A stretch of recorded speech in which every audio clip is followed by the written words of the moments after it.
ani nama yaatu bultii namaa keessa dhimma barbaadee dhimma qabaadee halkanii guyyaa hirriba dhabee bultii namaa diiguudhaaf nama dhaabbatu miti. Nama bultii namaa jaaruudhaaf halkanii guyyaa tattaaffii godhu. Isin gala malee nama jireenya namaa keessatti hinaaffaa bultii namaa diiguudhaaf karoora qabu miti. Gonkumaayyuu kana itti amani I am sure dhibbarraa dhibatti. Tamam garuu warri na homattan arra viidiyoo kana jalatti deebisaa. Assalamu alaikum warahmatullahi wabarakatuh. Jirtu hordoftootaa fi kabajamtoota keenya ilmaan Oromoo addunyaa mararratti argamtan salaamanni keenya kan jaalalaa bakkuma jirtanitti isin haa dhaqqabu isiniin jechaa dhufne alhamdulillah maaliin dhufan jechuun keessan hafa hin qabu. Arra takkaffaa wanni nan dhufeef maali yoo jettan faraan kaleessa maalirra turte arra maalirra jirta maal jechuu keessaniitutu na fidee inshallah taala hamma dhuma viidiyoo keenyatti nu faana turan afeerraa keenya maaliin qabadee dhufe seetaniiti hordoftoota fi kabajamtoota keenya dhugaadha ilmi namaa tokko ni dogongora san keessatti yoo ifarkees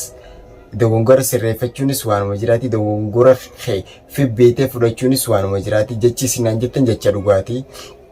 Faraan kaleessa abdii hojii turte duniyaa faa hojii turte arra maaltuuti gochee isaanirra deemu jiru kana isiirraan fachiisee maaliif biraa fagaattee naan jechaa jirtan. Sawa laala isin waan hin hubatin takkaa jira maali yoo naan jettan keessaan faraan ati isinii galee abdirratti sherrii ati daleetti si jalaa bee jira naaf abdi jidduu alhamdulillahi rabbil alamin isin jettanii fi miti naaf isa jidduu sherra yoomiyyuu taana ni dhufa jee hin eegu hordoftoota fi kabajamtoota kiyya isinii gala naaf abdi sa'a 24 wal quba qabna qaamaanis viidiyoo ma wajji dhiyaachuutti hin jirre malee qaamaanis wal quba qabna viidiyoo yeroo gabaabduu keessatti isaa wajjis akka isin amantan akka isin dhuga fudhatan isiniif maruun hin danda'a. Isinii galee haala hojii tiyyaa, haala hojii isaa, haala teessumaa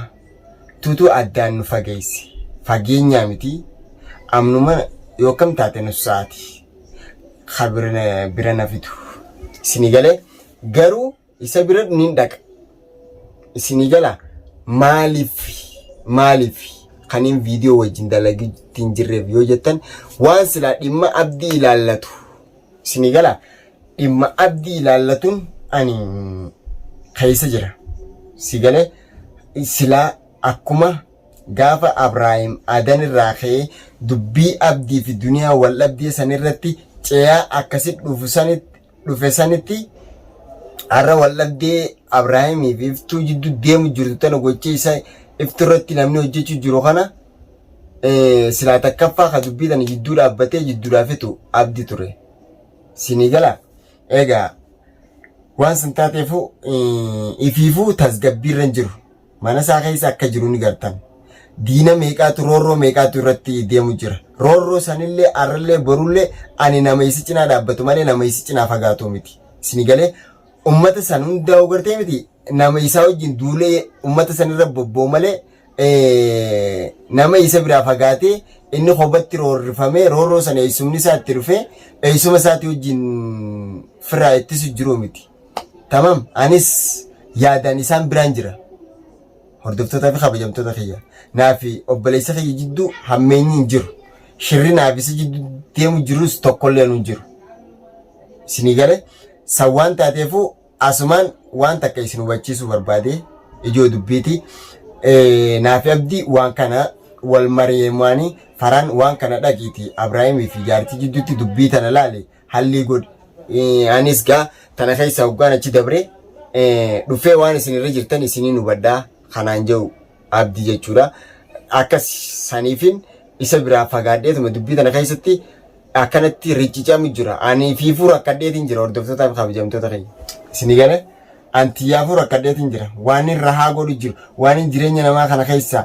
tirfii harkadhee bultii namaa tana keessatti akkana rakkachuu jiru isiniif fakkaattee bultii namaa tana diiguudhaaf dhaabbachuu jiru san isiniif fakkaattee ta'a yaadni keessan faraan maal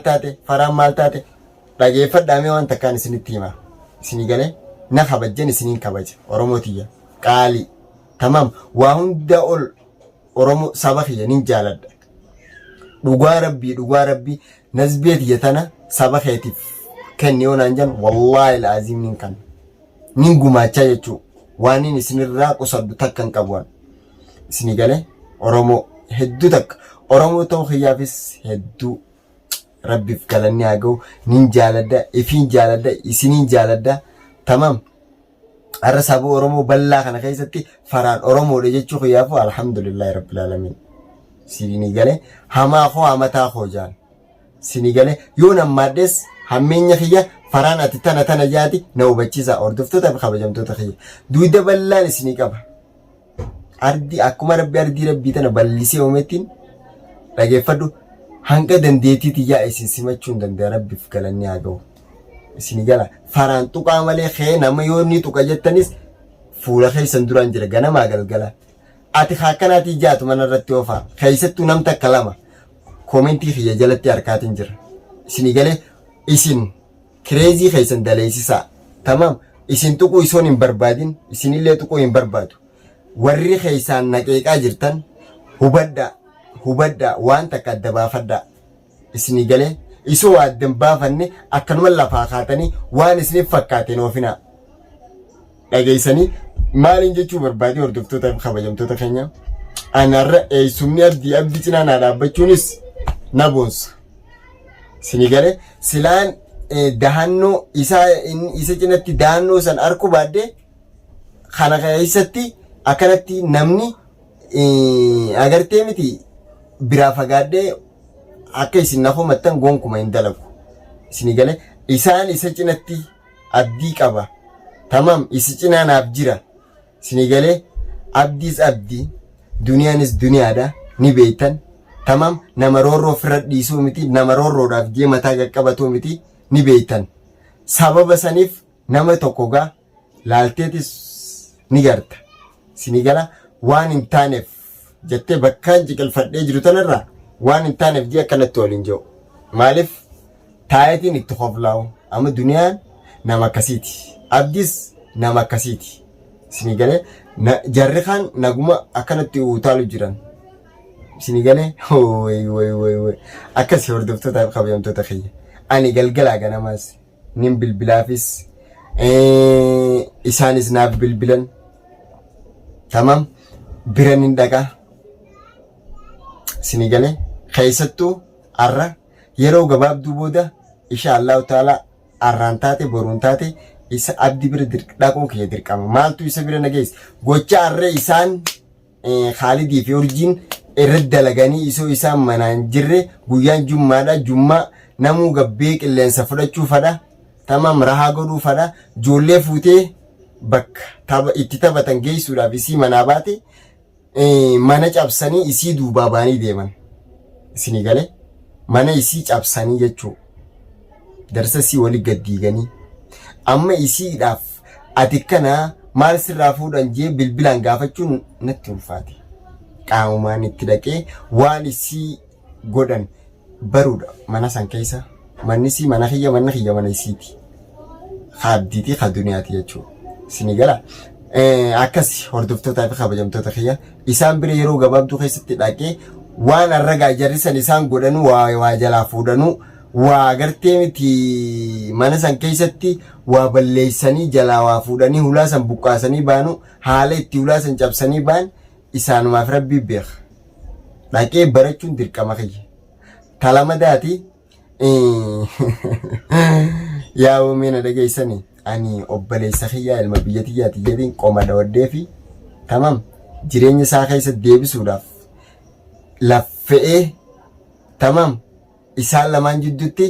rakkachuu jira awwaaniin rafee nagayaan ka'u jiru isinitti hin fakkaatin tamam halkanii guyyaan itti booyu jira ilmi dhiirarraa booyichi hama isinii galee fuula miidiyaa duratti isoon hin ta'ineen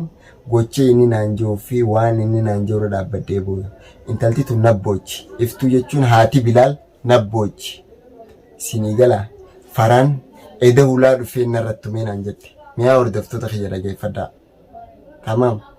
gurbaan kun ulaa eedan narrattume tamam lubbuutiyya na baasuu deema ani qaama mootummattiin achi kanna malee tamam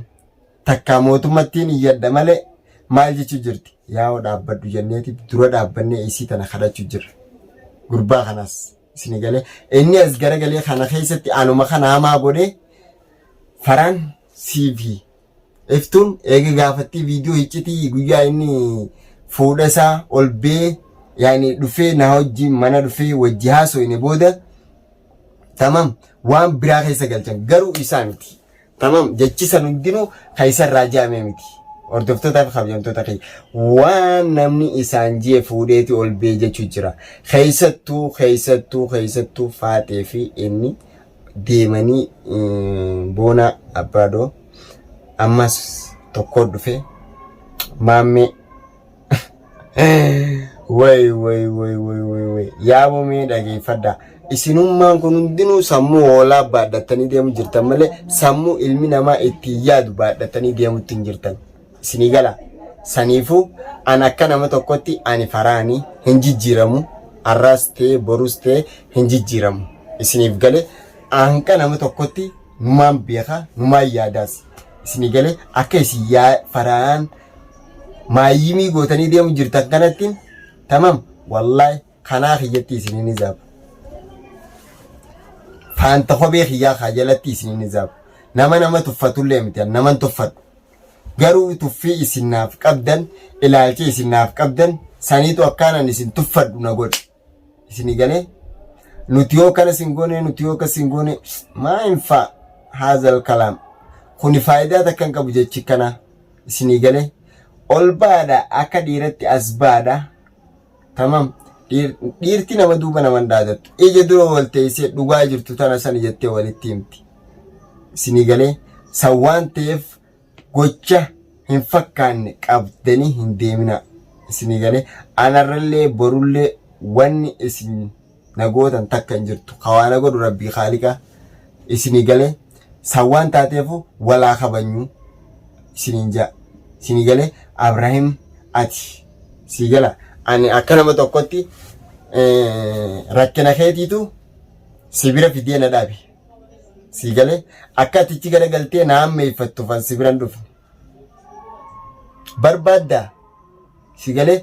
jaartii teetee ijoollee walitti deebi'u namni si dangeessu hin jiru jaartii tee kana caccabsitee walirra kaayoo isin ammaatte namni si dangeessu hin jiru garuu ilaalcha namaatiin jaartii tee miidhuudhaaf ittiin deemin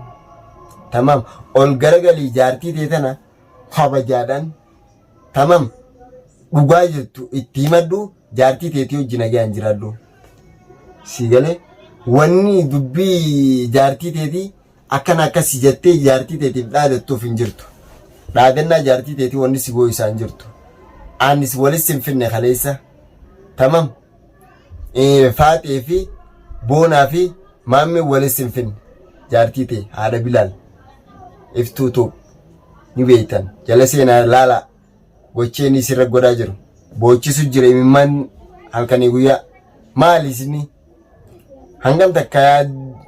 maaliif yaadu dhaba maaliif dila kana miskiina dararuufadha isinii galee hordoftootaa fi kabajamtoota keenya adeemsi deemu jiru waan kana gochi taa'amu jirus waan kana isinis kana naaf hubadha isinii galee wanni kana na goosisu jiru wanni kana keessatti na laffaayisu jiru gocha ilmi namaa godhu jiru alhamdulillahi rabbil alamin kanarra nabiyaku rabbii khaalika kaisinirra nabiyaku rabbii khaalika ati hamaadha jechu jirtanimi ani hamaadha hayyee hammeenya kiyya maaliin na hubachiistan warri faraan hamaadha jettan lakkoofsa lama naa barreessaa faraan nama gaariidha namni jettan lakkoofsa takka naa barreessaa hanqanu hordoftoota kiyya harka takkarra lamarra sadii ho'ishi isinii galee warri na komachaa jirtan isinii galee hordoftootaa fi kabajamtoota kiyya jaalaltii isinaaf qabdan anuu isin irratti hin arku jira moo anaatutu kararra hin jirre waan kana keessaa dhaabbadhu kanaan jettanis asumaan lakkoofsa sadii naa barreessaa wanni kun sin fakkaatu dhaabbuu horri jettan lakkoofsa sadii naa barreessaa wallahi jecha keessan bira tarkaanfii takkan qabu oromootu jira